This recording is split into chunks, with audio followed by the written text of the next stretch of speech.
so the first fundamental movement pattern for the lower body is the squat. The second is called a hip hinge.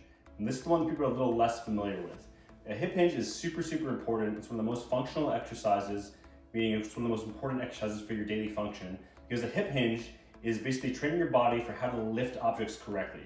So if you're moving, you're going to move a couch, or if you're just going to pick something up off the floor, that's most often people hurt themselves, hurt their back. So what we're going to show you now is how to do that correctly, and then how to do with the hip hinge correctly. So what I'm going to do is put this down here. Now this is pretty light, but we're going to pretend this is a super heavy object for Krista. I'm going to put it out here. Krista, show me how the average person would go ahead and just pick that up. Right, pause right there. So that's how most people go. They move through their spine, and so there's a lot of rounding here. She goes and picks that up, then she has to, we go back down. So you see what she just did there, right? She has to flex her spine in order to come up. Right now she's rounded. So right now her spine is elongated here. Now she goes and comes back up, she has to contract here. So go ahead and come up now. So see that? So she's moving through her spine, going from, don't move your hips, just move your spine. Yeah, she's going from there to there, and then come back up. You don't want that.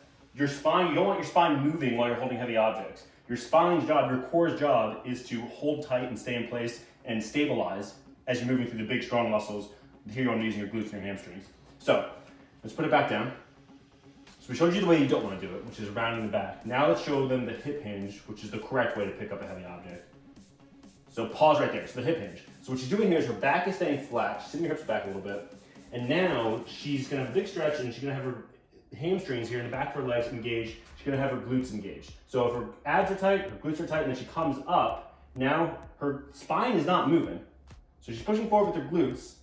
So her spine, nothing moved from her shoulders to her hips. Let's do it one more time. Just go ahead and tap it down and come back up and keep that form.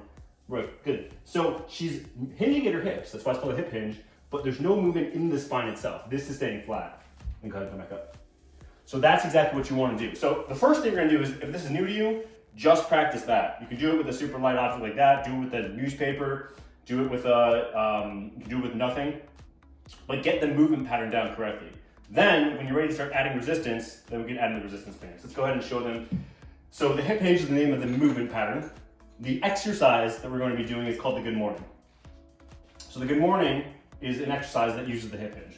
So she's going to set this up like she did for the rack squat before. So it's resting on her shoulders. So she's not using her arms. It's resting right here on her shoulders to add that tension. She has her abs and her glutes flexed.